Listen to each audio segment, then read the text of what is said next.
दोस्तों माफ़ करना, फ़िलहाल तो मैं ये एक एपिसोड अपलोड कर रहा हूँ, लेकिन कुछ समय बाद यानी कल मैं नया चैनल बनाऊंगा या फिर हमारे पुराने मैं चैनल पे ही अपलोड करूंगा। तब तक एक ही एपिसोड से काम चलाओ।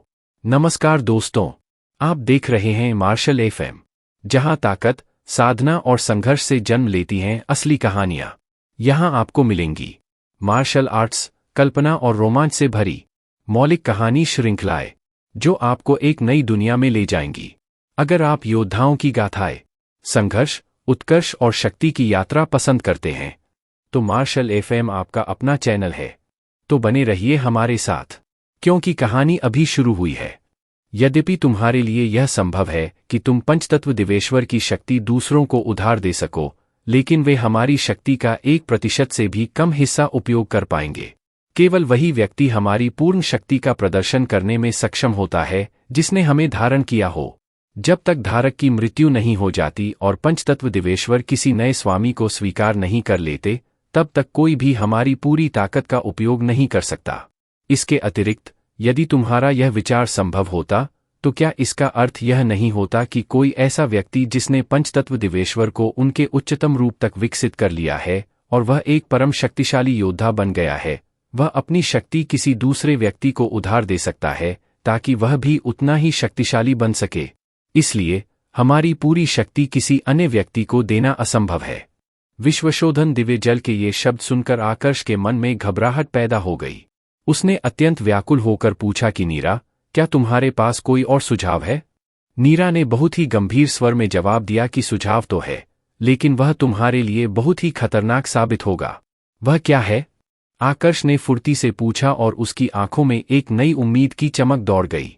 उसे इस बात की रत्ती भर भी चिंता नहीं थी कि वह रास्ता कितना खतरनाक होगा, बशर्ते उसका कोई समाधान निकल सके।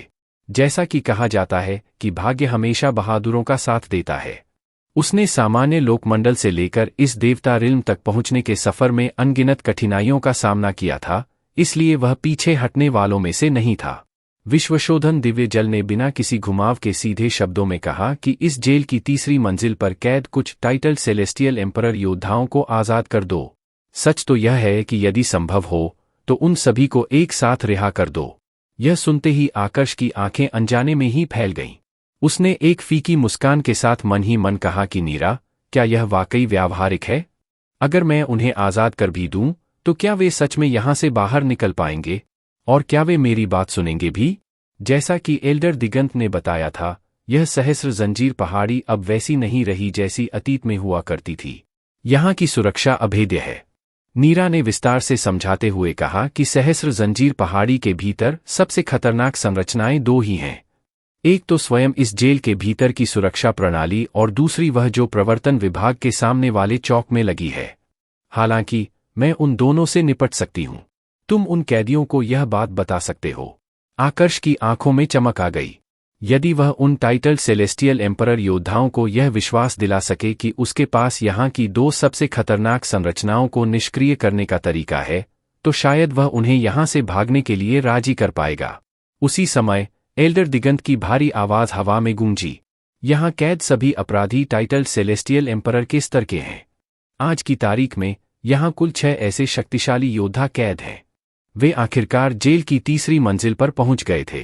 यहाँ की जेल नीचे की 2 मंजिलों से बिल्कुल अलग थी। यहाँ की काल कोठरियाँ किसी जेल की कोठरी के बजाय साधना करने के स्थान जैसी ज्यादा लग रही थीं। नग्न आंखों से देखने पर वहाँ कोई सलाखें या खिड़कियाँ नजर नहीं आ रही थीं। प्रत्येक कोठरी में एक व्यक्ति पद्मासन की मुद्रा में बैठा था। वहाँ एक बुजुर्ग थे जिनके मटमैले सफेद बाल पूरी तरह उलझे हुए थे। एक गंजा और हट्टा कट्टा व्यक्ति था। एक दुबली पतली बुजुर्ग महिला थी और एक युवक भी था। जब आकर्ष और अन्य लोग वहां प्रकट हुए तो उस गंजे और बलवान व्यक्ति ने अपनी आंखें खोलीं और उनकी ओर बहुत ही उदासीनता से देखा, मानो उसे दुनिया की किसी भी चीज में कोई दिलचस्पी न हो, और फिर उसने दोबारा अपनी आंखें बंद कर लीं। एल्डर दिगंत ने परिचय देते हुए कहा कि यह गंजा व्यक्ति नब वीणा अर्धदेव है। अतीत में इसने हमारे पैलेस के 2 एल्डर्स की हत्या कर दी थी। चूंकि हमारे पैलेस मास्टर इसे मार नहीं सके, इसलिए इसे पकड़कर यहाँ कैद कर दिया गया। थोड़ा रुककर उन्होंने आगे बताया कि यहाँ मौजूद सभी 6 योद्धाओं ने पृथ्वी नियम में महारत हासिल की है। इस कारण उनकी रक्षात्मक शक्ति बहुत अद्भुत है। हालांकि वे रक्षा में माहिर हैं, लेकिन इसका अर्थ यह कतई नहीं है कि उनकी हमला करने की शक्ति कम है। आखिर वे टाइटल सेलेस्टियल एम्परर हैं, इसलिए उनके हमले किसी भी हाल में कमजोर नहीं हो सकते। उदाहरण के लिए, तुमने गौर किया होगा कि यहाँ की कोठरियाँ नीचे वाली कोठरियों से अलग हैं। ये कोठरियाँ विशेष हैं और इनमें एक खास संरचना लगी है जो इन्हें आज़ाद होने से रोकती है। सामान्य काल कोठरियाँ इन्हें कैद करके नहीं रख सकती। दूसरी मंजिल पर मौजूद अरुण जैसे लोग, जो लगभग एक टाइटल सेलेस्टियल एम्परर के बराबर हैं, उनके लिए शारीरिक बंधनों के अलावा हमने यहाँ की तुलना में थोड़ी कमजोर संरचना का उपयोग किया है। इसके बाद एल्डर दिगंत ने बाकी 5 योद्धाओं के अपराधों की सूची भी गिना दी। उन सभी ने या तो स्वर्णामृत कुंड पैलेस के सदस्यों को मारा था या फिर पैलेस के सम्मान को चुनौती दी थी। हालांकि स्वर्णामृत कुंड पैलेस के अपने टाइटल सेलेस्टियल एम्परर इन कैदियों से ज्यादा शक्तिशाली थे, फिर भी उन्हें मारना काफी मुश्किल काम था। इसी कारण उन्हें मार डालने के बजाय सहस्र जंजीर पहाड़ी में कैद कर लिया गया था।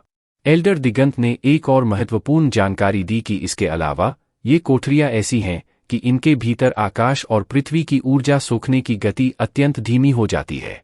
ये कोठरियां इन्हें किसी भी नए तत्व या गहराई को समझने से भी रोकती हैं। आकर्ष ने पहले ही अपनी चेतना का उपयोग करके दूसरी मंजिल का बारीकी से अध्ययन किया था। अब जब उसने अपनी चेतना से तीसरी मंजिल की जांच की, तो उसे एहसास हुआ कि साधना पर लगाए गए जिस प्रतिबंध की बात एल्डर दिगंत कर रहे थे, वह केवल इसी मंजिल पर मौजूद था। आकर्ष ने सब कुछ जानते हुए भी पूछा कि एल्डर दिगंत, क्या ये पाबंदियां यहाँ की विशेष संरचनाओं के कारण हैं? बुजुर्ग ने गर्व से सिर हिलाते हुए कहा कि बिल्कुल सही। यहाँ ऐसी अनोखी संरचनाएं हैं जो इन शक्तिशाली योद्धाओं को और अधिक ताकतवर होने से रोकती हैं। यहाँ प्रतिभाशाली कैदियों की कमी नहीं है। यदि उन्हें शक्तिशाली बनने की अनुमति दी जाती, तो उन्हें इस जेल से भागने का रास्ता ढूंढने में ज्यादा समय नहीं लगता। आकर्ष ने समझदारी से सिर हिलाया। बुजुर्ग ने आश्वासन देते हुए कहा कि वास्तव में यह जेल बहुत सुरक्षित है, वे कभी भाग नहीं पाएंगे। इसलिए जब तुम यहाँ ड्यूटी पर होगे, तो तुम बस साधना करने के लिए कोई अच्छी जगह ढूंढ सकते हो। तुम्हें ज्यादा कुछ करने की जरूरत नहीं होगी। जैसे ही तुम्हारा समय पूरा होगा, तुम यहां से जा सकते हो। आकर्ष ने कहा कि ठीक है। आकर्ष और माया को सहस्र जंजीर पहाड़ी का पूरा मुआयना कराने के बाद एल्डर दिगंत उन्हें जेल से बाहर ले आए। इस बीच जब वे दूसरी मंजिल से गुजरे, तो माया अभी भी अपनी भावनाओं पर काबू नहीं पा सकी थी। उसका हृदय अपनी मां की हालत देखकर छलनी हो रहा था। यह देखकर आकर्ष ने उसे अपनी चेतना के माध्यम से सांत्वना दी और फिर से नीरा से बात की। उसने पूछा कि नीरा, क्या मैं माया के माता पिता को अपने लघु संसार में छिपाकर यहाँ से बाहर ले जा सकता हूँ? मेरा लघु संसार बहुत विशेष है। क्या वहाँ छिपकर वे यहाँ की सुरक्षा प्रणालियों की पकड़ में आने से बच सकते हैं? नीरा ने जवाब दिया कि यदि कोई सरल रास्ता होता, तो मैं तुम्हें तीसरी मंजिल के योद्धाओं को आज़ाद करने का सुझाव कभी नहीं देती। हालांकि तुम्हारा लघु संसार विशेष है, लेकिन यह सहस्र जंजीर पहाड़ी कोई साधारण जेल नहीं है। यहाँ के कैदियों की आत्माओं की तरंगें पहले ही दर्ज की जा चुकी हैं, इसलिए उनके लिए पकड़ में आए बिना बाहर निकलना लगभग नामुमकिन है। मेरी समझ के अनुसार एकमात्र रास्ता यही है कि तुम उन टाइटल सेलेस्टियल एम्परर योद्धाओं को मुक्त कर दो और एक बड़ा हंगामा खड़ा कर दो। थोड़ा रुककर नीरा ने अपनी बात जारी रखी कि लेकिन जैसा कि मैंने पहले कहा था, इस तरीके में बहुत जोखिम और खतरा है। स्वर्णामृत कुंड पैलेस को यह पता चलने में देर नहीं लगेगी कि कैदी रिहा हो गए हैं। यदि तुम्हारी पहचान उजागर हो गई, तो तुम पूरे स्वर्णामृत कुंड पैलेस के दुश्मन बन जाओगे। यह मत भूलो कि इस पैलेस के स्वामी का अनादि अनंत स्वर्ग के दिव्य सम्राट के साथ गहरा खून का रिश्ता है। इसलिए न केवल तुम स्वर्णामृत कुंड पैलेस के दुश्मन बनोगे, बल्कि दिव्य सम्राट की पूरी सेना निश्चित रूप से तुम्हारा शिकार करने के लिए पीछे पड़ जाएगी। नीरा द्वारा बताए गए नफे और नुकसान को गहराई से सुनने के बाद आकर्ष शांत हो गया। उसने माया को नीरा के साथ हुई अपनी इस बातचीत के बारे में कुछ नहीं बताया, क्योंकि वह उसे और ज्यादा तनाव में नहीं डालना चाहता था। सहस्र जंजीर पहाड़ी से निकलने के बाद जब आकर्ष और माया वापस अपने साधना स्थल की ओर उड़ रहे थे, तब भी माया का मन शांत नहीं हो पाया था। जैसे ही वे अपने निजी स्थान पर पहुंचे, वह पूरी तरह टूट गई। वह अब अपने आंसू नहीं रोक पा रही थी और वे उसके गालों पर बहने लगे। उसके चेहरे पर असहनीय पीड़ा थी जब उसने रोते हुए कहा कि आकर्ष, मेरी माँ, उन्होंने कितना कुछ सहा है। मैं वाकई कितनी बेकार हूँ, मैं उनके लिए कुछ भी नहीं कर पा रही। इस क्षण आकर्ष को अपने उस फैसले पर थोड़ा पछतावा हुआ कि वह माया को अपने साथ जेल के भीतर ले गया। उसने सोचा कि उसे अकेले ही जाना चाहिए था। कम से कम वह उसे इस बड़े सदमे से तो बचा सकता था। आकर्ष ने अपनी आंखों में एक अटूट दृढ़ संकल्प के साथ कहा कि माया, मेरे पास तुम्हारे माता पिता को बचाने का एक रास्ता है। उसे इस बात की परवाह नहीं थी कि वह स्वर्णामृत कुंड पैलेस का दुश्मन बन जाएगा या दिव्य सम्राट की सेना उसका पीछा करेगी। वह वैसे भी अनादि अनंत स्वर्ग का निवासी नहीं था। वह यहाँ केवल माया के माता पिता को बचाने के उद्देश्य से आया था। आकर्ष, क्या यह सच है? माया ने जैसे ही आकर्ष के शब्द सुने, उसके आंसू थम गए। हालांकि वह आकर्ष पर अपने पूरे दिल से भरोसा करती थी, फिर भी वह इस सवाल को पूछने से खुद को नहीं रोक सकी।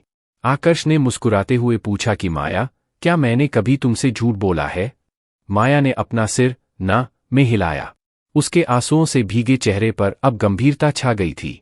उसने पूछा कि आकर्ष, आप अपनी इस योजना को कब अंजाम देने की सोच रहे हैं? यदि यह बहुत खतरनाक है, तो मैं चाहूंगी कि आप पहले खुद को और शक्तिशाली बनाने के लिए समय लें और फिर हम उन्हें आज़ाद कराने के बारे में सोचें। सहस्र जंजीर पहाड़ी की यात्रा के बाद माया को उन अनगिनत बाधाओं का अंदाजा हो गया था जो उनके रास्ते में खड़ी थीं। हालांकि उसे आकर्ष पर कभी संदेह नहीं था, लेकिन वह उसे बेवजह खतरे में नहीं डालना चाहती थी। पगली लड़की, तुम क्या सोच रही हो?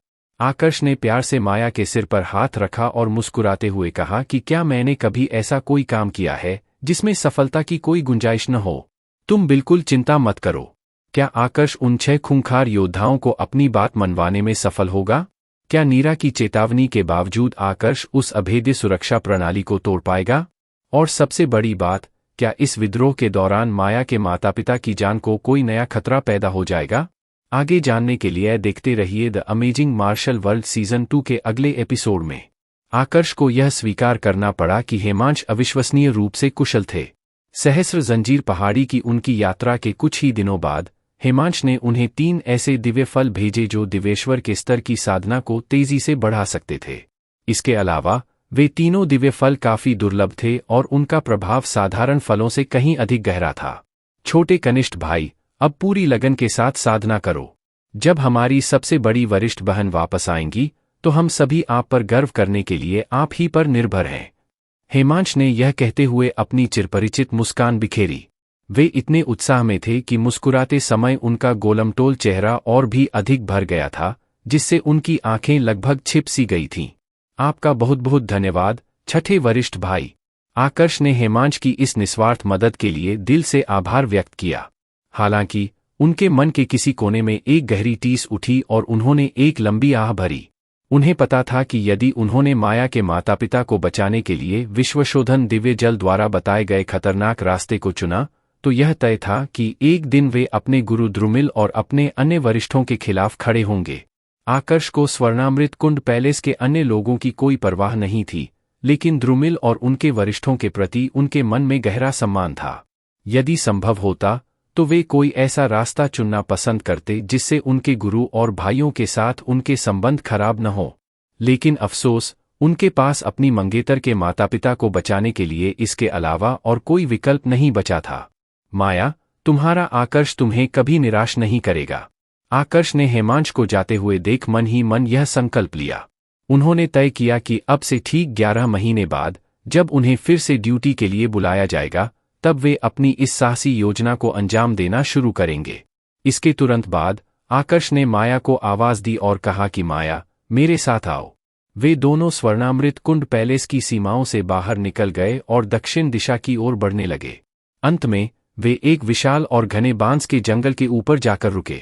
वहां की हरियाली और शांति मन को सुकून देने वाली थी। आकर्ष, आप मुझे यहाँ क्यों लाए हैं? माया ने उलझन में भरकर आकर्ष की ओर देखा। आखिर यहाँ आने से पहले उन्होंने उसे कुछ भी नहीं बताया था।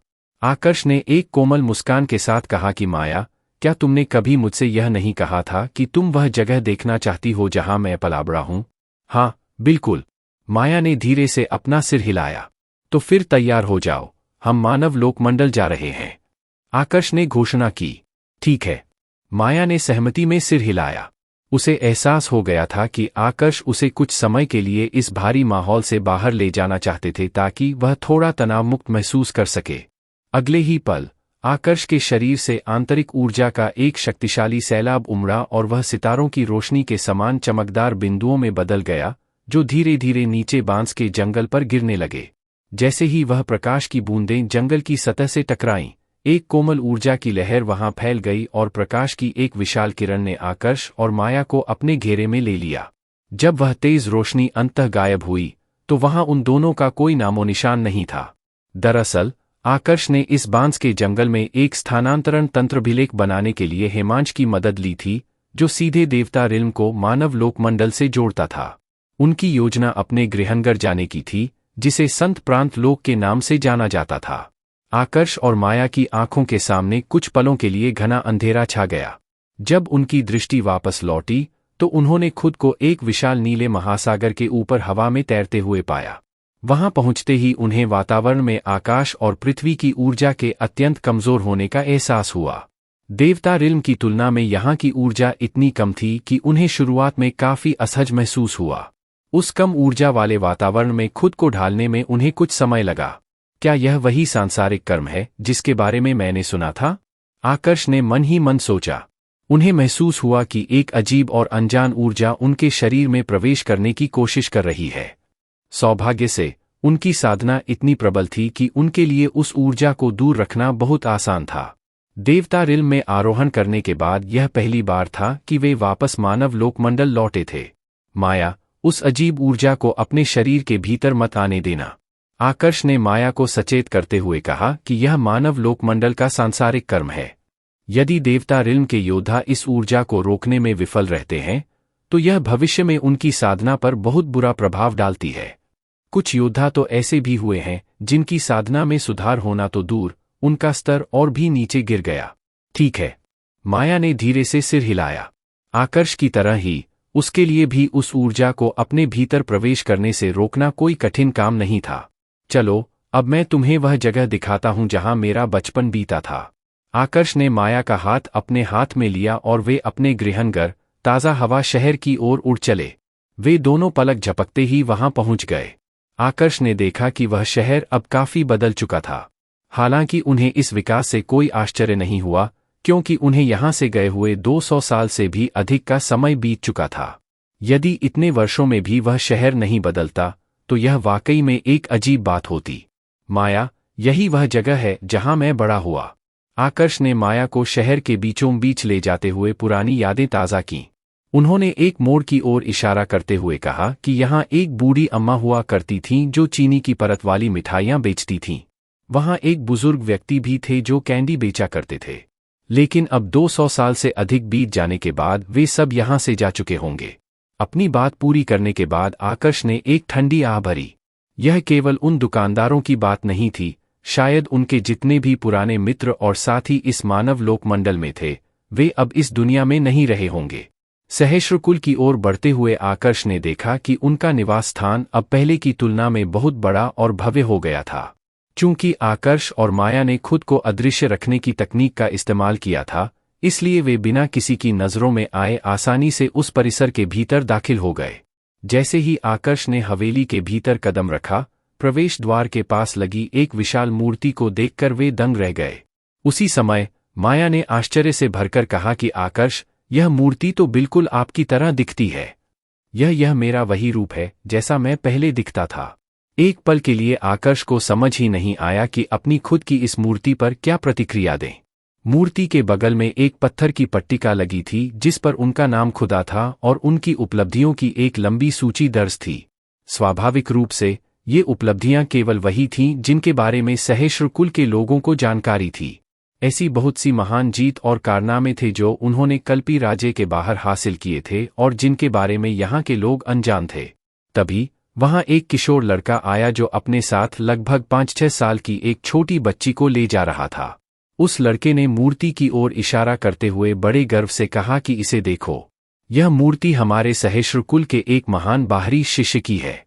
किंवदंती है कि जब वे युवा थे तभी वे 10 महान राजवंशों को झुकाने की शक्ति रखते थे। उनकी माता ली रो हमारे कुल की 9वीं एल्डर थीं। 10 महान राजवंशों को झुकाने की शक्ति? वह छोटी बच्ची हैरान रह गई। एक राजवंश तो उन साम्राज्यों से भी कहीं बड़ा और शक्तिशाली होता है जो खुद में बहुत ताकतवर होते हैं। और हमारा यह ताज़ा हवा शहर तो कल्पी राज्य का बस एक छोटा सा हिस्सा है। इसीलिए वे हमारे कुल का गौरव हैं।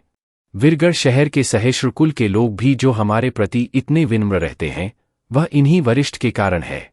हमें उनके कारण बहुत सम्मान और आशीर्वाद मिला है, इसलिए हमने उनकी स्मृति में यह मूर्ति बनाई है। आज तक हमारे कुल के किसी भी व्यक्ति को ऐसा सम्मान नहीं मिला, जबकि उस समय वे केवल एक बाहरी शिष्य थे। उस छोटी बच्ची ने अपनी बड़ी बड़ी आंखों से उस किशोर को देखा और उत्साह के साथ कहा कि चौथे भाई, मुझे इसके बारे में और सुनना है। जरूर। उस लड़के ने आकर्ष के जीवन की कहानियां सुनाना शुरू किया कि कैसे आकर्ष ने इस छोटे से शहर को छोड़कर विरगढ़ शहर और फिर वहां से शाही महल तक का सफर तय किया। उस किशोर की बातों को सुनना आकर्ष के लिए पुरानी यादों की गली में सैर करने जैसा था। ऐसी बहुत सी छोटी छोटी बातें थीं जिन्हें वे खुद भी लगभग भूल चुके थे।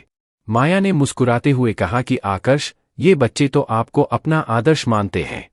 आकर्ष ने एक गहरी सांस ली और कहा कि 200 साल तो पलक झपकते ही बीत गए और वे सभी लोग जिन्हें मैं जानता था अब यहां नहीं रहे। इसके बाद आकर्ष और माया वहां से निकल गए। वे शहर की सड़कों पर टहल ही रहे थे कि अचानक आकर्ष के कदम थम गए। वे पथराई हुई आंखों से एक कोने को निहारने लगे, मानो वहां की किसी याद ने उन्हें जकड़ लिया हो। माया चुप रही, वह आकर्ष की यादों में बाधा नहीं डालना चाहती थी। जब काफी देर बाद आकर्ष ने अपनी सुध वापस पाकर एक लंबी सांस ली, तब माया ने धीरे से पूछा कि आकर्ष, क्या आपको कुछ याद आया? हाँ। आकर्ष ने सिर हिलाया और उनकी नजरें अनजाने में फिर उसी कोने पर टिक गईं। यहीं पर मैं पहली बार अपनी पत्नी दिया से मिला था। उस समय आकर्ष ने माया को वह पूरी कहानी सुनाई कि कैसे उनकी मुलाकात उस छोटी सी लड़की से हुई थी जो अपनी मां के अंतिम संस्कार के लिए खुद को बेचने की कोशिश कर रही थी। समय के साथ वह लड़की कितनी परिपक्व हो गई थी और उसकी पहचान पूरी तरह बदल गई थी। वह अब दिव्य अर्पण भूमि में, जो कि एक देवता लोक है, उनका इंतजार कर रही थी कि आकर्ष आए और उसे बचाए। केवल दिया ही नहीं, उनके परिवार और मित्रों को भी मेघशांत ने बंदी बना लिया था और उन्हें दिव्य अर्पण भूमि ले गया था। आकर्ष के भीतर प्रतिशोध की ज्वाला जल उठी। वे अपने हाथों से मेघशांत का अंत करने के लिए व्याकुल थे। क्या आकर्ष 11 महीनों बाद अपनी खतरनाक योजना में सफल हो पाएंगे? क्या दिया और उनके परिवार को बचाने के लिए उन्हें एक और भीषण युद्ध लड़ना होगा? और क्या मानव लोकमंडल का यह सांसारिक कर्म उनके भविष्य की साधना में कोई बाधा खड़ी करेगा? आगे जानने के लिए देखते रहिए the amazing martial world season 2 के अगले एपिसोड में सिर्फ और सिर्फ मार्शल एफएम यूट्यूब चैनल पर। दोस्तों, लाइक सब्सक्राइब करो और बेल आइकॉन हिट करना ना भूले। दोस्तों, आप सभी का मार्शल एफएम यूट्यूब चैनल पर स्वागत है। दोस्तों, हमारे चैनल को लाइक, शेयर और सब्सक्राइब कीजिए और बेल आइकॉन हिट करना ना भूलें ताकि आप सभी को सबसे पहले वीडियो का नोटिफिकेशन मिले। आकर्ष के मन में दिया से हुई अपनी उस पहली मुलाकात की यादें आज भी उतनी ही ताजा थीं, मानो कल ही की बात हो। वह बेसहारा और मासूम सी दिखने वाली लड़की समय के साथ न केवल परिपक्व हुई, बल्कि उसने आकर्ष को एक अत्यंत प्यारी बेटी का सुख भी दिया। समय का चक्र इतनी तेजी से घूमा कि पलक झपकते ही उसे अपनी पत्नी दिया और अपनी नन्ही बेटी साव्या से अलग हुए 200 साल से भी अधिक का समय बीत गया था। विछोह की यह लंबी अवधि किसी कालखंड की तरह भारी थी। आकर्ष ने अपनी मुट्ठियां कस लीं और उनकी आंखों में एक फौलादी दृढ़ संकल्प चमक उठा। उन्होंने मन ही मन स्वयं से वादा किया कि दिया, साव्या जैसे ही दिव्य अर्पण भूमि और देवता रिल्म के बीच का मार्ग खुलेगा, मैं तुम दोनों को ढूंढने के लिए वहां जरूर आऊंगा, चाहे इसके लिए मुझे पूरे ब्रह्मांड से ही क्यों न लड़ना पड़े। आकर्ष, आप शांत हो जाइए। उनके करीब खड़ी माया आकर्ष के मन में चल रही भावनाओं की उथल-पुथल को साफ महसूस कर सकती थी। उसने आगे बढ़कर उन्हें सहारा दिया और कोमल स्वर में दिलासा देते हुए कहा कि दिया और बाकी सभी लोग बिल्कुल ठीक होंगे। आप अपनी सेहत का ख्याल रखें। माया खुद एक ऐसी संतान थी जिसके माता पिता कैद में थे, इसलिए वह आकर्ष के दर्द को गहराई से समझ पा रही थी। आकर्ष ने अपनी भावनाओं पर काबू पाया और धीरे से सिर हिलाते हुए अपने चेहरे पर एक मुस्कान लाने की कोशिश की। उन्होंने माया से कहा कि माया, तरंगपुर छोड़ने के बाद चलो अब विरगढ़ शहर चलते हैं। तरंगपुर से निकलने के बाद मैं सबसे पहले वहीं गया था। विरगढ़ शहर में ही मिश्रा परिवार का मुख्य केंद्र स्थित था, जबकि तरंगपुर वाली शाखा तो बस उस कुल का एक छोटा सा हिस्सा थी। ठीक है, जैसा आप चाहें। माया ने बड़ी आज्ञाकारिता से सिर हिलाया। हालांकि इस समय उसकी आंखों में चिंता की एक हल्की सी लकीर देखी जा सकती थी। आकर्ष को अपने परिवार और मित्रों के बारे में बात करते देख उसे सहसा अपने माता पिता की याद आ गई, जो स्वर्णामृत कुंड के सहस्र जंजीर पहाड़ी में कैद थे। लेकिन उसने तुरंत अपनी भावनाओं को छिपा लिया। वह नहीं चाहती थी कि आकर्ष उसके कारण किसी और मानसिक तनाव में पड़े। माया की यह छोटी सी कोशिश आकर्ष की नजरों से बच नहीं सकी। वे जानते थे कि वह उनके सामने मजबूत बनने का दिखावा कर रही है, इसलिए उन्होंने इस बारे में कोई चर्चा नहीं की।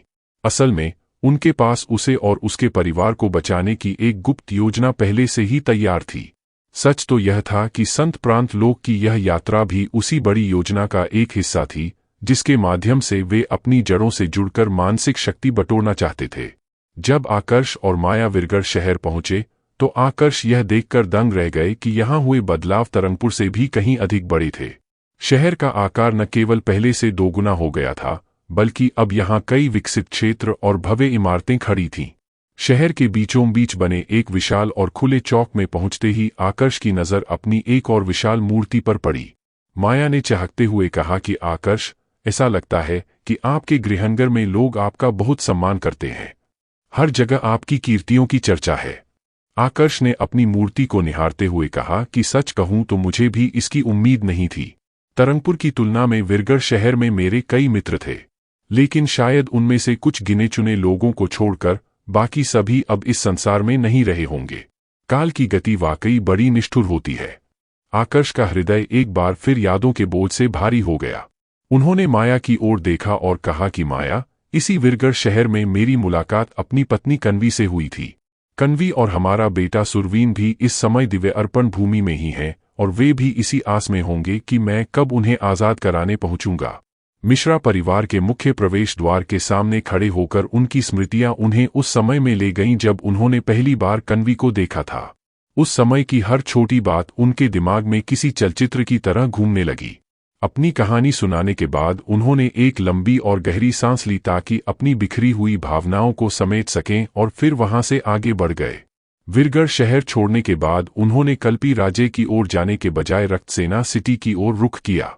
आकर्ष को लगा था कि शायद 200 साल बीतने के बाद वह पुराना शौर्य शिविर अब अस्तित्व में नहीं होगा। उन्हें लगा कि शायद केवल रक्तसेना ही बची होगी, लेकिन वे इस बात से पूरी तरह अनजान थे कि वह दोनों आज भी वहां मौजूद थे। वास्तव में आकर्ष की महानता और उनकी उपलब्धियों के कारण अब शौर्य शिविर को पहले से कहीं अधिक महत्व दिया जाने लगा था। यह आकर्ष का ही प्रभाव था कि कल्पी राज्य के शाही परिवार ने रक्तसेना के शौर्य शिविरों को अपना पूरा समर्थन दिया था। पिछले 200 वर्षों में इस शिविर से कई असाधारण प्रतिभाएं निकलकर सामने आई थीं, लेकिन उनमें से कोई भी आकर्ष के स्तर तक नहीं पहुंच सका था।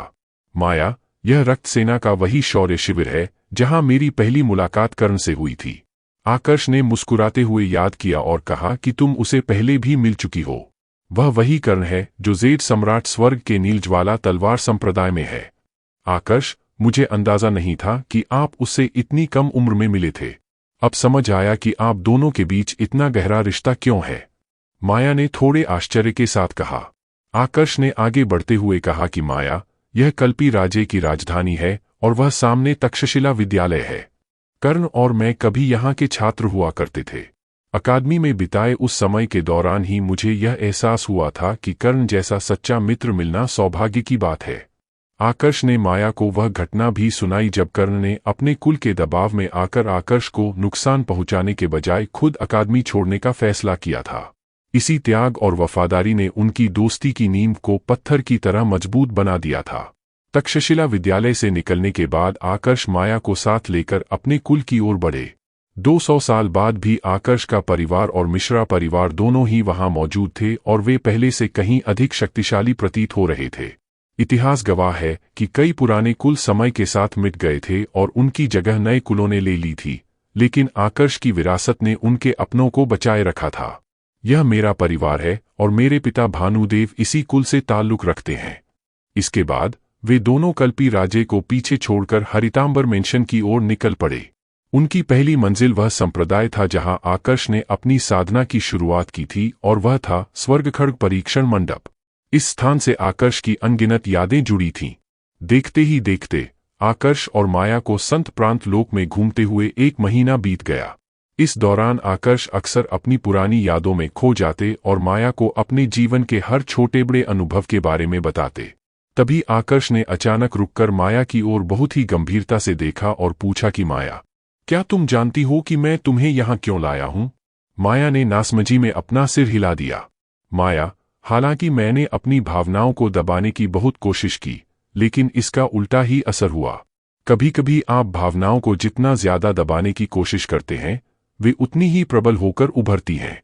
आकर्ष ने एक गहरी सांस लेते हुए आगे कहा कि अब तक मेरा किसी और रिश्ते को शुरू करने का कोई इरादा नहीं था, क्योंकि मेरे जीवन में दिया, कन्वी और अन्वी पहले से ही थीं। इसके अलावा उन्हें पकड़कर दिव्य अर्पण भूमि ले जाया गया है, जिससे मेरा मन अशांत रहता है। अगर वे वहां सुरक्षित भी होतीं, तो भी मैं आसानी से किसी नए रिश्ते के बारे में नहीं सोचता। वे मेरे जीवन का सबसे बड़ा आशीर्वाद हैं और मैं नहीं चाहता कि उन्हें अपना प्यार किसी और के साथ फिर से बांटना पड़े। लेकिन जब मैं तुमसे मिला तो मेरे विचार बदलने लगे। वे कुछ पलों के लिए रुके और फिर कहना जारी रखा कि तुम्हारी सुंदरता किसी भी पुरुष को मंत्रमुग्ध कर सकती है और मैं भी उससे अछूता नहीं रहा। लेकिन उस समय मेरे दिमाग में बहुत कुछ चल रहा था। जैसे जैसे मैंने तुम्हें जाना, मेरा दिल तुम्हारी ओर खींचने लगा, लेकिन मैंने इसे छिपाने की कोशिश की। सच तो यह है कि मैं हमेशा खुद से कहता रहा कि मुझे तुम्हें अपनी छोटी बहन की तरह मानना चाहिए, लेकिन मैं तुम्हारे लिए अपनी भावनाओं को रोक नहीं पाया। हाल ही में जब हमने शीर्षक टेम्पल से वापसी की और मुझे पता चला कि युगवीर तुम में दिलचस्पी ले रहा है, तो मुझे बहुत गुस्सा आया। उसी समय मुझे यह पूरी तरह एहसास हुआ कि मेरे दिल में तुम्हारा स्थान कितना महत्वपूर्ण है। अपनी बात पूरी करने के बाद जब उन्होंने माया की ओर देखा तो वे ठिठक गए। पगली लड़की, तुम रो क्यों रही हो? उन्होंने जल्दी से आगे बढ़कर उसके आंसू पोंछते हुए कहा कि ठीक है माया, अब मत रो। इस भावुक क्षण में माया ने आकर्ष को इतनी कसकर गले लगा लिया मानो वह उन्हें कभी खुद से दूर नहीं जाने देगी। आकर्ष, क्या आपको पता है कि मैं इस पल का कब से इंतजार कर रही थी? मैं इसलिए रो रही हूं क्योंकि मैं बहुत खुश हूं। मैं वह इतनी अभिभूत थी कि अपनी भावनाओं को शब्दों में पिरो नहीं पा रही थी। आकर्ष ने उसे दिलासा देते हुए कहा कि माया, मैं तुम्हें बताना चाहता हूं कि अब तुम्हारे माता पिता मेरे भी माता पिता हैं। मैं उन्हें आजाद कराने के लिए अपना सब कुछ दांव पर लगा दूंगा। ठीक है, माया ने सिसकते हुए कहा। इसके बाद आकर्ष ने एक ऐसी बात कही जिसने शांति को भंग कर दिया। उन्होंने कहा कि मैं चाहता हूं कि फिलहाल तुम इसी संत प्रांत लोक में रुको। मैं वादा करता हूं कि मैं तुम्हारे पास वापस जरूर आऊंगा। यह सुनते ही माया का चेहरा पूरी तरह उतर गया और उसका रंग उड़ गया। नहीं, मैं आपके साथ ही जाऊंगी। मैं आपको अकेले अपनी जान जोखिम में डालने की अनुमति कभी नहीं दूंगी। माया को अब जाकर असलियत समझ आई। उसे एहसास हुआ कि आकर्ष उसके माता पिता को अकेले ही बचाने की योजना बना रहे थे और उसे यहाँ सुरक्षित छोड़ना चाहते थे। माया, मैंने अपना मन बना लिया है। आकर्ष ने बहुत ही गंभीर स्वर में कहा कि मेरी बात मानो, यही तुम्हारे लिए बेहतर है। लेकिन इस बार माया इतनी आसानी से मानने वाली नहीं थी। उसकी आंखों में भी दृढ़ संकल्प था। आकर्ष ने उसे समझाते हुए आगे कहा कि माया, चिंता मत करो। मुझे पूरा विश्वास है कि मैं सफल रहूंगा। मैं वादा करता हूं कि मैं कोई भी जल्दबाजी या बेवकूफ़ी भरा कदम नहीं उठाऊंगा। मैंने तुम्हें शस्त्रकेतु वरिष्ठ के बारे में बताया था, जिनकी विरासत मुझे प्राप्त हुई है। वे दृढ़ संहारक स्वर्ग के दिव्य सम्राट हैं। मैं उनसे मदद लेने की योजना बना रहा हूं। उनकी सहायता से तुम्हारे माता पिता को बचाना बहुत आसान हो जाएगा। हालांकि आकर्ष अपनी योजना को लेकर झूठ नहीं बोल रहे थे, लेकिन उन्हें इस बात का पक्का यकीन नहीं था कि शस्त्रकेतु उनकी मदद करेंगे या नहीं। फिर भी माया को शांत करने के लिए उन्हें खुद को बहुत आत्मविश्वास से भरा हुआ दिखाना पड़ रहा था। दृढ़ संहारक स्वर्ग के दिव्य सम्राट? माया आकर्ष की बात सुनकर एक पल के लिए सुन्न रह गई। जब उसे होश आया तो उसने तपाक से कहा कि अगर ऐसी बात है तो मुझे इस मानव लोकमंडल में रुकने की क्या जरूरत है? मैं भी आपके साथ दृढ़ संहारक स्वर्ग चल सकती हूं और शस्त्रकेतु वरिष्ठ से मिल सकती हूं। माया को इतना जिद्दी होते देख आकर्ष का धैर्य जवाब देने लगा। उन्होंने भारी आवाज में कहा कि माया, अगर तुमने मेरी बात नहीं मानी तो तुम्हारे माता पिता को बचाने के बाद मैं अपना चेहरा तुम्हें कभी नहीं दिखाऊंगा। वे जानते थे कि ये शब्द बहुत कड़वे हैं और इनसे माया को गहरी चोट पहुंचेगी। लेकिन उसे सुरक्षित रखने के लिए उनके पास इन कठोर शब्दों का सहारा लेने के अलावा और कोई रास्ता नहीं बचा था। क्या माया आकर्ष की इस कठोर चेतावनी के बाद संत प्रांत लोक में रुकने के लिए तैयार होगी? क्या शस्त्रकेतु वास्तव में आकर्ष की मदद करेंगे या आकर्ष को अकेले ही स्वर्णामृत कुंड पैलेस की सेना और दिव्य सम्राट की शक्ति का सामना करना पड़ेगा? आगे जानने के लिए देखते रहिए the amazing martial world season 2 के अगले एपिसोड में।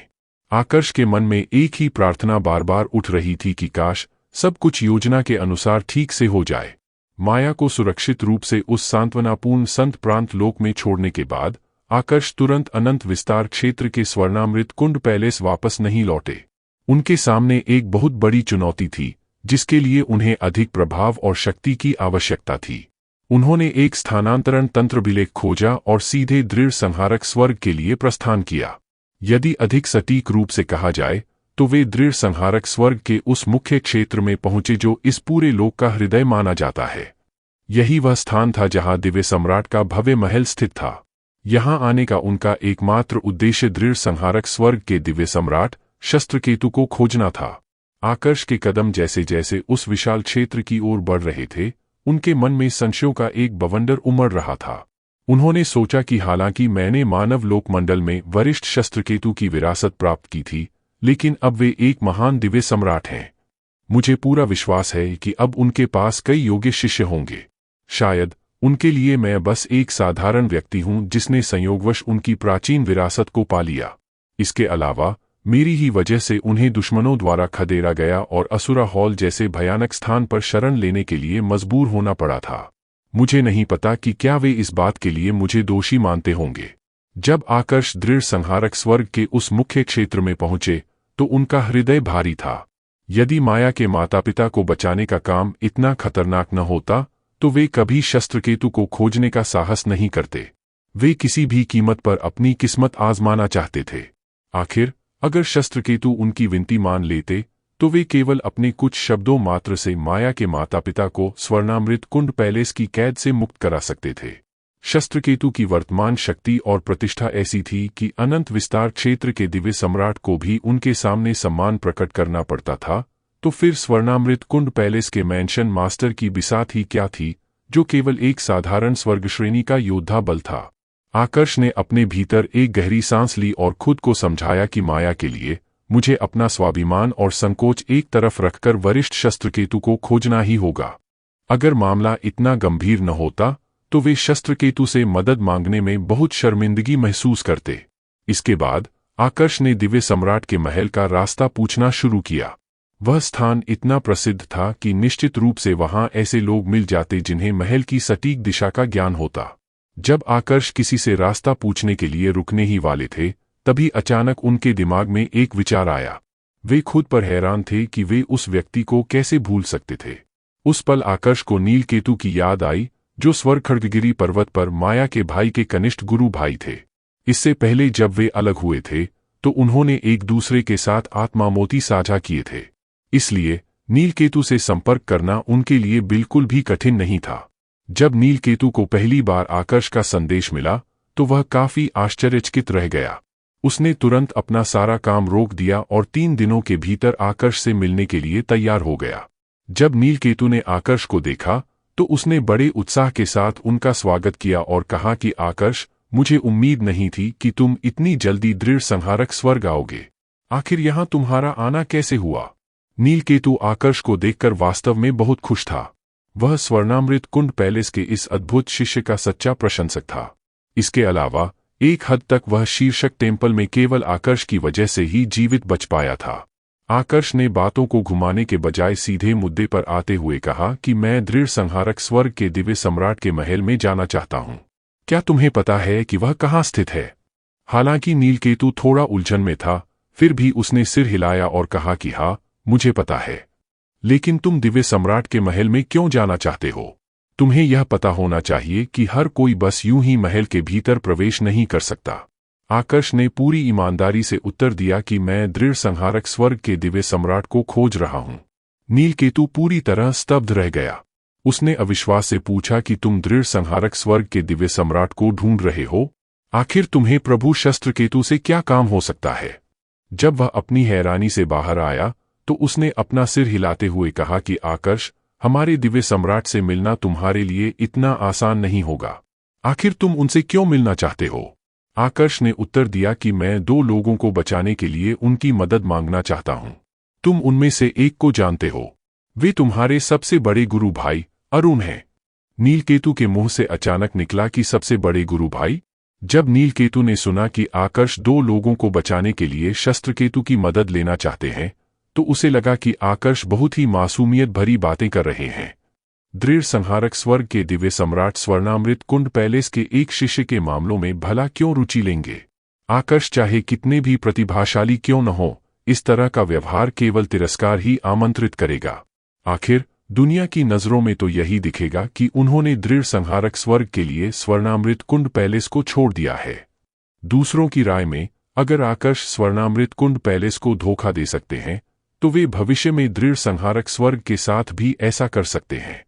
हालांकि उसे इस बात की बिल्कुल उम्मीद नहीं थी कि जिन लोगों को आकर्ष बचाना चाहते थे, उनमें से एक उसके अपने गुरु भाई अरुण थे। नीलकेतु ने बड़ी उलझन के साथ पूछा कि तुम मेरे सबसे बड़े गुरु भाई को बचाना चाहते हो? इसके बाद आकर्ष ने नीलकेतु को शुरू से अंत तक सारी बात विस्तार से समझाई। नीलकेतु ने गहरी सांस लेते हुए कहा कि अब मैं समझा। मुझे उम्मीद नहीं थी कि तुम्हारी मंगेतर असल में मेरे गुरु भाई की बेटी होगी। उसे आज से पहले इस बात का अंदाजा भी नहीं था कि यह कितना बड़ा संयोग है। असल में स्वर्णामृत कुंड पैलेस का वह अद्भुत शिष्य जिससे वह शीर्षक टेम्पल में मिला था, वह तो उसके गुरु भाई का दामाद निकलने वाला था। जब उसे पूरी बात समझ आई, तो उसने कड़वाहट भरी मुस्कान के साथ अपना सिर हिलाया और कहा कि मैं तुम्हारी मंशा समझता हूं, लेकिन दिव्य सम्राट की मदद पाना तुम्हारे लिए बहुत कठिन होगा। शायद अगर तुम किसी कुल से संबंध न रखते होते, तो तुम उनकी मदद के बदले उनके बल में शामिल होने का प्रस्ताव दे सकते थे। लेकिन तुम पहले से ही स्वर्णामृत कुंड पैलेस के शिष्य हो। तुम्हारी प्रतिभा और योग्यता चाहे कितनी भी अधिक क्यों न हो, अगर तुम उन्हें छोड़कर यहां आओगे, तो वे तुम्हें बहुत उच्च सम्मान की दृष्टि से नहीं देखेंगे।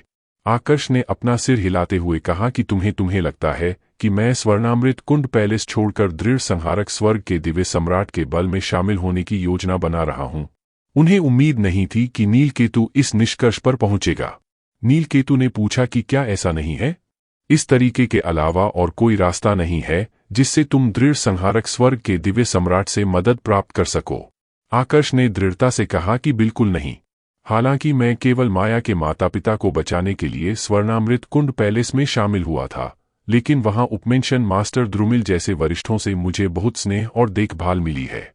केवल उस एक कारण से मैं इतनी आसानी से स्वर्णामृत कुंड पैलेस को धोखा नहीं दूंगा। नीलकेतु ने तर्क दिया कि लेकिन फिर तुम हमारे दिव्य सम्राट को तुम्हारी मदद करने के लिए कैसे राजी करोगे? शायद वे तुम्हारी मदद तब करते जब वे तुम्हें व्यक्तिगत रूप से जानते होते। हालांकि वे इस मामले को केवल अपने कुछ शब्दों से सुलझा सकते हैं, लेकिन यह नामुमकिन लगता है कि वे किसी अजनबी की इतनी बड़ी मदद करेंगे। आकर्ष ने रहस्यमयी लहजे में उत्तर दिया कि हम दोनों एक ही मानव लोकमंडल से आते हैं। मैंने उनकी विरासत को पाया है, और जब मैं उस लोक में था, तब मैंने उनके संप्रदाय में शामिल होकर उनका उत्तराधिकारी बनने का गौरव प्राप्त किया था।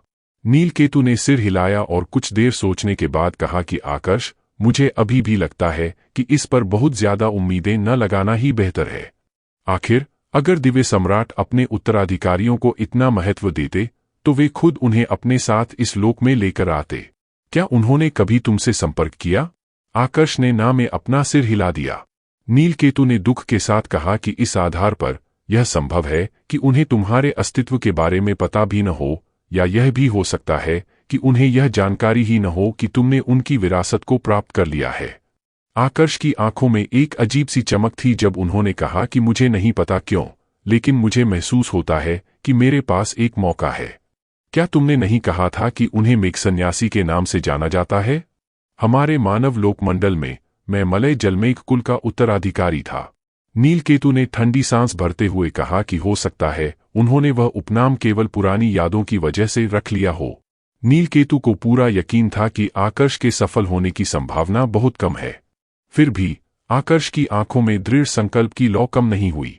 उन्होंने कहा कि इससे कोई फर्क नहीं पड़ता, मैं फिर भी एक कोशिश जरूर करना चाहूंगा। नीलकेतु ने उनकी दृढ़ता देखकर हार मान ली और कहा कि चूंकि तुम इतना जोर दे रहे हो तो मैं तुम्हें वहां ले जाऊंगा। अगर तुमने वह जगह पहले कभी नहीं देखी है तो सही दिशा पता होने के बावजूद उसे ढूंढना तुम्हारे लिए काफी मुश्किल होगा। इसके तुरंत बाद दोनों ने हवा में उड़ान भरी। उड़ान के दौरान नीलकेतु ने उत्सुकता से पूछा कि आकर्ष, मेरे सबसे बड़े गुरु भाई अरुण कैसे हैं?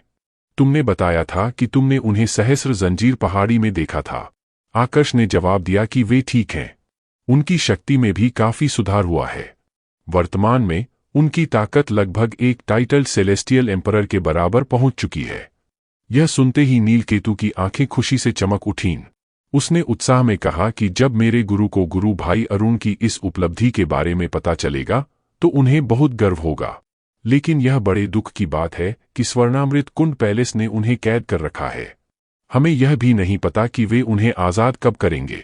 आकर्ष की आंखों में अचानक वध का नियम जैसी घातक चमक कौंध दी। उन्होंने ठंडे स्वर में कहा कि मुझे नहीं लगता कि स्वर्णामृत कुंड पैलेस का उन्हें कभी भी आजाद करने का कोई इरादा है। अगर वे कभी अरुण को छोड़ना चाहते तो वे उन्हें सजा देने के लिए माया की मां को इस तरह प्रताड़ित नहीं करते। केवल इसी बात से यह स्पष्ट हो जाता है कि स्वर्णामृत कुंड पैलेस के मैंशन मास्टर और उनकी बेटी के मन में अभी भी कितनी गहरी नफरत भरी हुई है। क्या आकर्ष दिव्य सम्राट शस्त्रकेतु तक पहुंचने में सफल हो पाएंगे या महल के द्वारपाल ही उन्हें बाहर का रास्ता दिखा देंगे?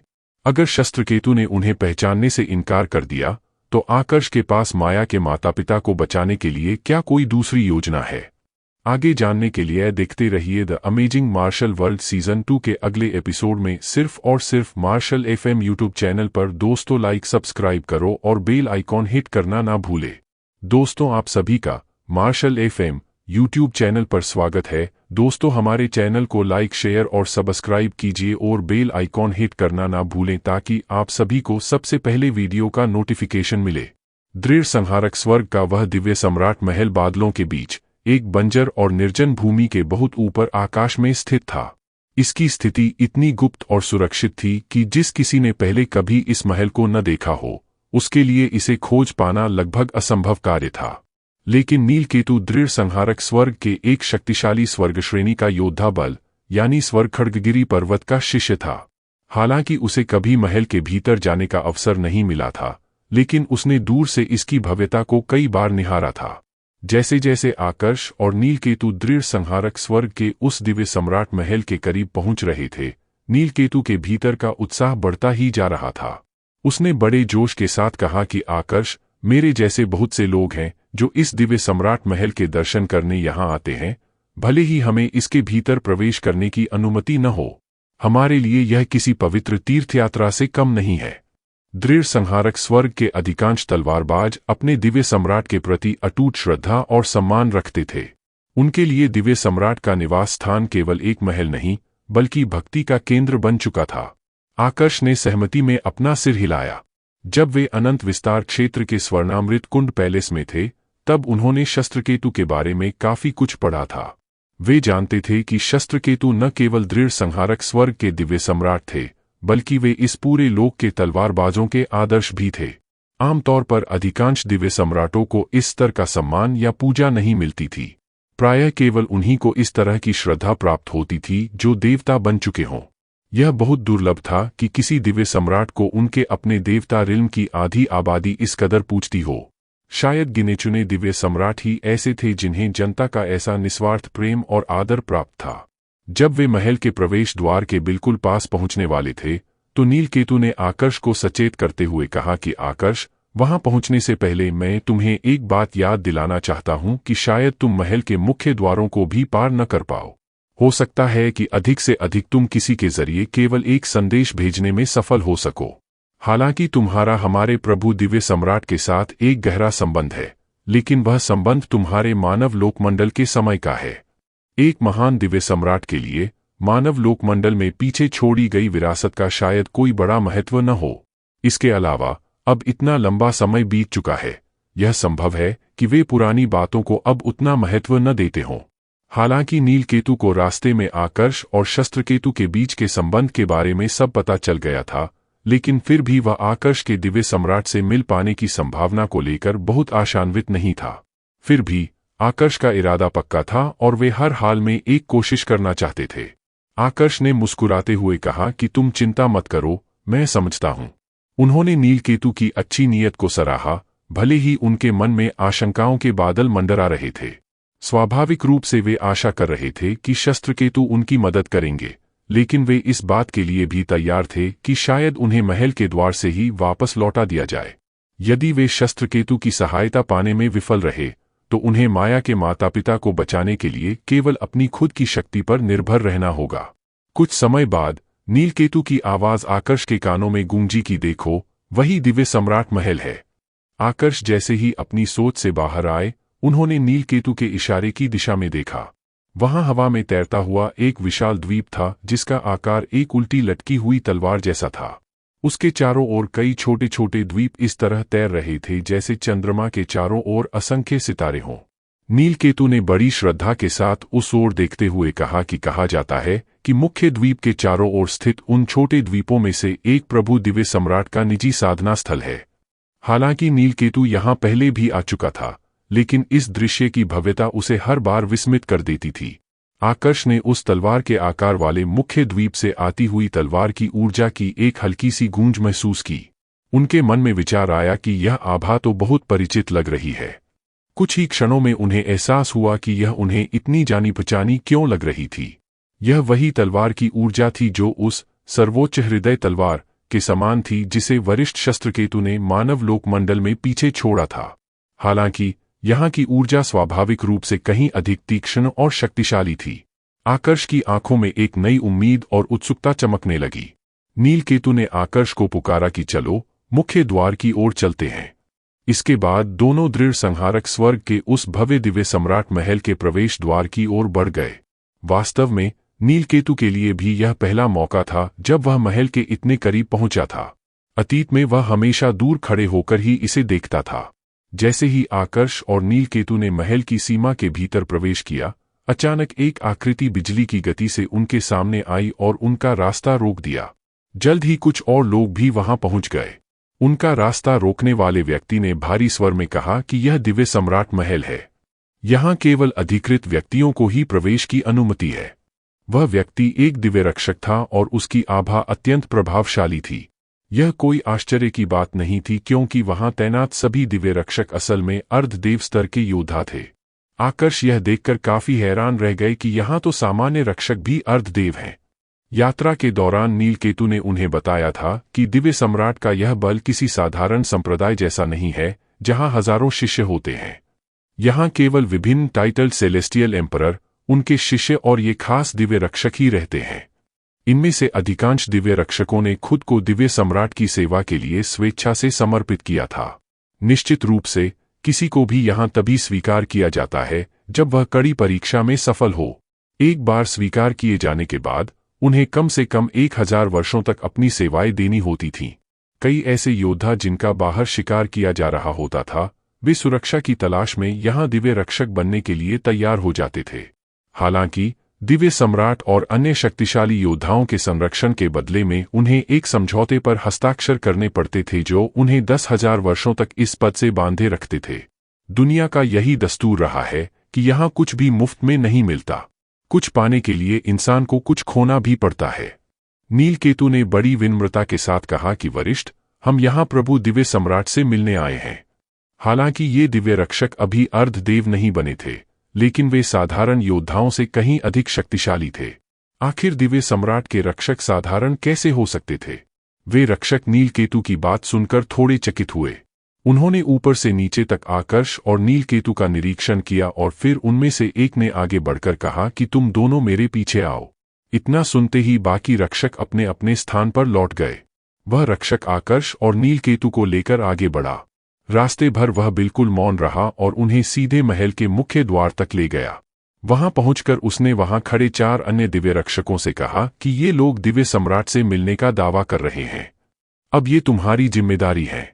उस रक्षक के जाने के बाद द्वार पर तैनात चारों रक्षकों ने आकर्ष और नीलकेतु को गौर से देखा। इस समय आकर्ष उस राजसी प्रवेश द्वार की भव्यता को निहार रहे थे। जेड सम्राट स्वर्ग के उस विशाल नीलज्वाला तलवार संप्रदाय की चमक भी इस महल के सामने फीकी लग रही थी। उनमें से एक रक्षक ने गंभीरता से पूछा कि क्या तुम प्रभु दिव्य सम्राट से मिलने आए हो। उसकी नज़र में चूंकि ये लोग सीधे दिव्य सम्राट से मिलने का साहस कर रहे थे, तो निश्चित ही ये कोई साधारण योद्धा नहीं होंगे, इसलिए उसने उनके साथ कोई अभद्रता नहीं की। आकर्ष ने दृढ़ता से सिर हिलाते हुए कहा कि हाँ। रक्षक ने फिर पूछा कि क्या मैं जान सकता हूं कि प्रभु दिव्य सम्राट के साथ आपका क्या संबंध है या आपको उनसे क्या काम है। इस सवाल पर नीलकेतु ने मुड़कर आकर्ष की ओर देखा। आकर्ष ने पूरी सच्चाई के साथ उत्तर दिया कि मैंने मानव लोकमंडल में वरिष्ठ शस्त्रकेतु की विरासत प्राप्त की है। यह सुनकर रक्षक थोड़े आश्चर्यचकित हुए। जहां तक वे जानते थे, उनके दिव्य सम्राट ने कोई सीधा शिष्य स्वीकार नहीं किया था और उनके केवल 2 नाम मात्र के शिष्य थे। उन्हें इस बारे में कोई जानकारी नहीं थी कि उनके सम्राट ने किसी मानव लोकमंडल में अपनी कोई विरासत छोड़ी है या किसी ने उसे प्राप्त किया है। रक्षक ने अब थोड़े सम्मान के साथ पूछा कि श्रीमान, क्या मैं आपका नाम जान सकता हूं? हालांकि आकर्ष केवल एक विरासत प्राप्त करने वाले व्यक्ति थे, लेकिन वह रक्षक उनके लिए मुश्किलें पैदा करने का जोखिम नहीं उठाना चाहता था। आकर्ष ने जवाब दिया कि मेरा नाम आकर्ष है। रक्षक ने फिर सवाल किया कि क्या मैं जान सकता हूं कि आप प्रभु दिव्य सम्राट को क्यों खोज रहे हैं? आकर्ष ने कहा कि यह एक लंबी कहानी है। क्या आप मेरे आने की सूचना उन तक पहुंचा सकते हैं? यदि वे मुझसे मिलना चाहेंगे तो मैं खुद उनसे बात कर लूंगा। यदि वे नहीं मिलना चाहते तो भी कोई बात नहीं। हालांकि आकर्ष यह कह रहे थे, लेकिन उनके भीतर बेचैनी बढ़ रही थी। वे निश्चित रूप से नहीं कह सकते थे कि शस्त्रकेतु उन्हें पहचानेंगे या नहीं। शस्त्रकेतु के वर्तमान ओहदे को देखते हुए क्या वे किसी पुराने लोक की विरासत की परवाह करेंगे? रक्षक ने सहमति दी और कहा कि ठीक है, मैं सूचना भेजता हूं। पलक झपकते ही वह रक्षक आकर्ष और नीलकेतु की आंखों से ओझल हो गया। दोनों धैर्यपूर्वक उसके लौटने का इंतजार करने लगे। लगभग 15 मिनट बाद वह रक्षक एक हरे रंग के वस्त्र पहने हुए मध्यम आयु वर्ग के व्यक्ति के साथ लौटा। वह व्यक्ति दिखने में काफी साधारण और औसत शरीर वाला था, लेकिन उसकी साधारण दिखावट के बावजूद रक्षक के विनम्र व्यवहार से यह साफ था कि उसका पद कोई साधारण नहीं था। रक्षक ने बड़े सम्मान के साथ परिचय कराया कि ये हमारे दिव्य सम्राट महल के रत्निम धनुष सम्राट हैं। ये उन टाइटल सेलेस्टियल एम्परर में से एक हैं जो प्रभु दिव्य सम्राट के बहुत करीब माने जाते हैं। उस मध्यम आयु वर्ग के व्यक्ति ने बिना समय गवाए सीधे पूछा कि क्या तुमने ही दावा किया है कि तुम्हें मानव लोकमंडल में प्रभु दिव्य सम्राट की विरासत मिली है? वह व्यक्ति आकर्ष के जवाब का इंतजार करते हुए उन्हें बहुत ध्यान से देख रहा था। उसी क्षण उसके शरीर से एक असाधारण और शक्तिशाली आभा निकलने लगी जिसने आसपास के वातावरण को भारी कर दिया। क्या आकर्ष इस शक्तिशाली योद्धा के दबाव को झेल पाएंगे? क्या रत्निम धनुष सम्राट उन्हें वास्तव में शस्त्रकेतु से मिलने देंगे या यह कोई नई परीक्षा की शुरुआत है? और सबसे बड़ा सवाल, क्या शस्त्रकेतु अपने उस पुराने उत्तराधिकारी को पहचान पाएंगे जिसने कभी उनके नाम को मानव लोकमंडल में रोशन किया था? आगे जानने के लिए देखते रहिए the amazing martial world season 2 के अगले एपिसोड में। आकर्ष को रत्निम धनुष सम्राट की उस शक्तिशाली आभा से एक भारी दबाव महसूस हो रहा था। हालांकि वे उनकी सटीक शक्ति का अंदाजा नहीं लगा पा रहे थे, लेकिन उन्हें पूरा यकीन था कि यह मध्यम आयु वर्ग का व्यक्ति मेघनाद से कहीं अधिक शक्तिशाली था, जिसे उन्होंने अतीत में मार गिराया था। वास्तव में आकर्ष को लग रहा था कि रत्निम धनुष सम्राट उनके गुरु द्रुमिल से भी कहीं अधिक सामर्थ्यवान थे। उनकी शक्ति स्वर्णामृत कुंड पैलेस के गहन स्वर्ग अर्धदेव के बराबर जान पड़ती थी। रत्निम धनुष सम्राट का स्तर संभवतः स्वर्णामृत कुंड पैलेस के मैंशन मास्टर संकार से थोड़ा ही कम था।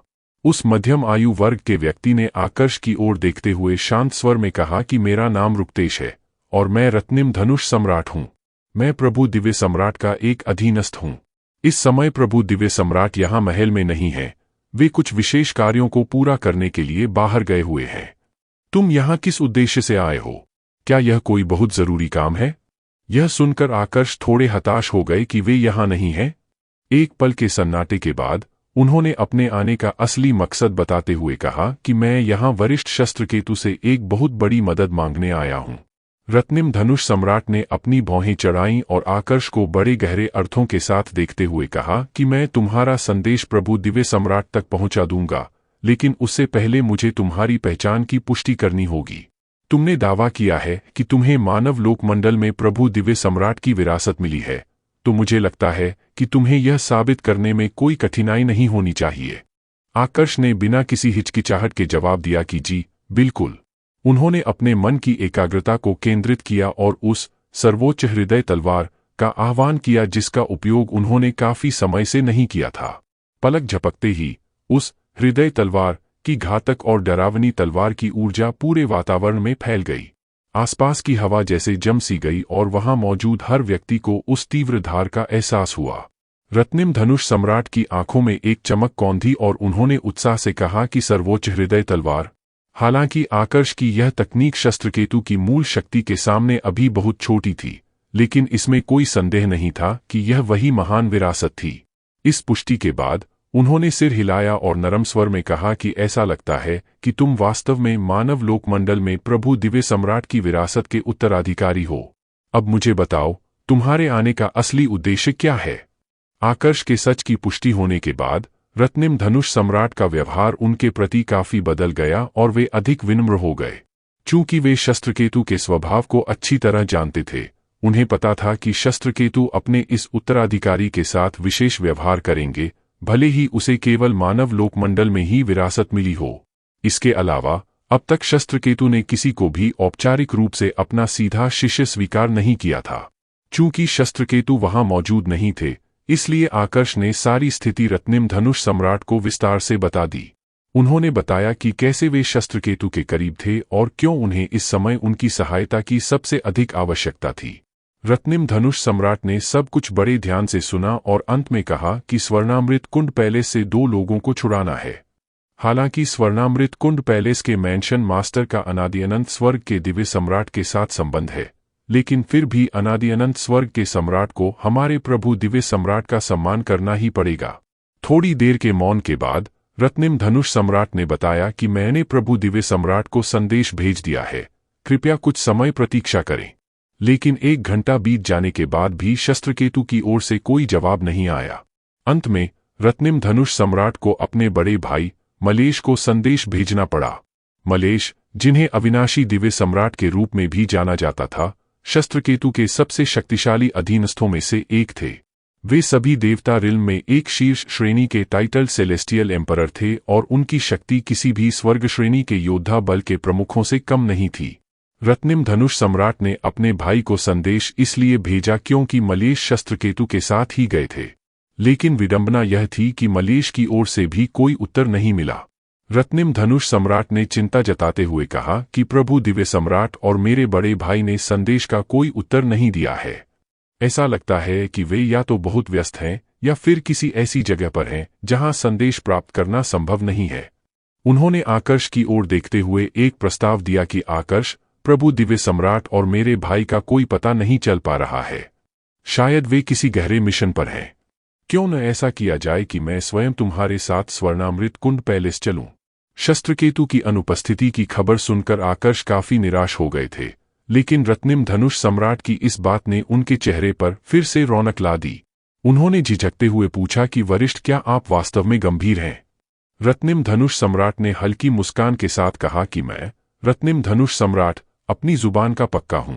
चूंकि तुम मानव लोकमंडल में हमारे प्रभु दिव्य सम्राट के उत्तराधिकारी हो, तो तुम्हें उनका आधा शिष्य माना जा सकता है। हमें नहीं पता कि प्रभु कब वापस लौटेंगे, और चूंकि तुम्हारा काम बहुत ही जरूरी लग रहा है, इसलिए मैं तुम्हारे साथ स्वर्णामृत कुंड पैलेस चलने को तैयार हूं। आकर्ष ने बड़ी कृतज्ञता के साथ उनका आभार व्यक्त किया। नीलकेतु भी इस बात से बेहद खुश था कि रत्निम धनुष सम्राट मदद के लिए आगे आए हैं, क्योंकि जिस व्यक्ति को छुड़ाना था वह उसका अपना गुरु भाई अरुण था। आकर्ष दृढ़ संहारक स्वर्ग अकेले आए थे, लेकिन अब वे एक बहुत ही शक्तिशाली साथी के साथ वापस लौट रहे थे। रास्ते में आकर्ष के मन में एक विचार आया और उन्होंने पूछा कि वरिष्ठ, क्या यह संभव है कि मेरी पहचान उजागर किए बिना ही स्वर्णामृत कुंड पैलेस के मैंशन मास्टर को उन दोनों को रिहा करने के लिए राजी कर लिया जाए? शुरुआत में आकर्ष ने सोचा था कि वे रत्निम धनुष सम्राट के साथ मैंशन मास्टर से मिलेंगे, लेकिन गहराई से सोचने पर उन्हें लगा कि यदि शस्त्रकेतु के नाम पर ही काम बन जाए तो अपनी पहचान छिपाना ही बेहतर होगा। यदि उनकी असलियत सामने आ गई तो निश्चित रूप से द्रुमिल और उनके अन्य वरिष्ठों के साथ उनके संबंधों में कड़वाहट आ सकती थी। पहचान गुप्त रहने से वे भविष्य में भी अपने गुरु और साथियों के साथ अच्छे संबंध बनाए रख पाएंगे। रत्निम धनुष सम्राट ने बिना किसी संकोच के कहा कि इसमें कोई समस्या नहीं है। उन्हें इस बात से कोई फर्क नहीं पड़ता था कि आकर्ष अपनी पहचान क्यों छिपाना चाहते हैं। उनके लिए बस यही काफी था कि आकर्ष वही उत्तराधिकारी हो सकते हैं जिनका उल्लेख शस्त्रकेतु ने अतीत में उनके बड़े भाई के सामने किया था। भले ही आकर्ष वह खास व्यक्ति न भी हों, फिर भी उन्होंने शस्त्रकेतु की सर्वोच्च हृदय तलवार की बारीकियों को समझा था, जो शस्त्रकेतु के 2 नाममात्र के शिष्य भी नहीं कर पाए थे। जब वे स्वर्णामृत कुंड पैलेस के करीब पहुंचने वाले थे, तो आकर्ष ने रत्निम धनुष सम्राट के साथ आत्मा मोती साझा किए। उसी समय अचानक हवा में एक भारी गर्जना जैसी आवाज गूंजी। आकर्ष का नाम पुकारते हुए एक आकृति उनके सामने प्रकट हुई। वह एक बूढ़ा व्यक्ति था। उसे देखते ही आकर्ष के मुंह से हैरानी में निकला कि दिग्वीर। वह बूढ़ा कोई और नहीं बल्कि दिग्वीर था, जिसे अविनाशी दिव्य सम्राट की उपाधि प्राप्त थी।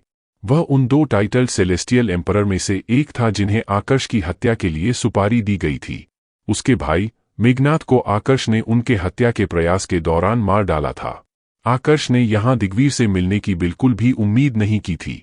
उन्हें तुरंत समझ आ गया कि दिग्वीर काफी समय से यहां उनका इंतजार कर रहा था। लेकिन उसे यह कैसे पता चला कि आकर्ष स्वर्णामृत कुंड पैलेस की सीमा से बाहर गए हैं? इसका जवाब ढूंढने में उन्हें देर नहीं लगी और उनकी आंखों में ठंडी चमक उठी जब उन्होंने सोचा कि युगवीर के अलावा कोई और ऐसा नहीं था जो लगातार उन पर नजर रख रहा हो और उनके बाहर निकलने का इंतजार कर रहा हो। युगवीर ने ही दिग्वीर और उसके भाई को आकर्ष को खत्म करने के लिए काम पर रखा था। आकर्ष ने तुरंत रत्निम धनुष सम्राट को संदेश भेजा कि वरिष्ठ, यह बूढ़ा व्यक्ति एक टाइटल सेलेस्टियल एम्परर है। इसका नाम दिग्वीर है और इसे अविनाशी दिव्य सम्राट के रूप में जाना जाता है। यह अनादि अनंत स्वर्ग का एक कातिल है और इसे पहले भी मेरी जान लेने के लिए भेजा गया था। यह सुनते ही रत्निम धनुष सम्राट की आंखों में बिजली सी कौन थी। उन्होंने हाथ में तलवार ली और एक कदम आगे बढ़े। पल भर में ही उनकी जबरदस्त आभा ने पूरे इलाके को घेर लिया। उनके चारों ओर अनगिनत ऊर्जा तलवारें प्रकट हो गईं। आकर्ष उनकी इस बदली हुई आभा को देखकर दंग रह गए। ऐसा लग रहा था जैसे रत्निम धनुष सम्राट एक अलग ही इंसान बन गए हों। उन्हें एहसास हुआ कि उन्होंने उनकी शक्ति को कम करके आका था। हालांकि वे इस बात में सही थे कि रत्निम धनुष सम्राट संकार से थोड़े कमजोर थे, लेकिन वे गहन स्वर्ग अर्धदेव से कहीं अधिक शक्तिशाली थे। दिग्वीर की आंखें सिकुड़ गईं जब उसने रत्निम धनुष सम्राट को राजा श्रेणी की दिव्य तलवार के साथ आकर्ष की रक्षा करते देखा। उसने कठोर स्वर में पूछा कि तुम कौन हो? रत्निम धनुष सम्राट ने बड़ी बेरुखी से जवाब दिया कि वह इंसान जो तुम्हें इसे मारने से रोकेगा।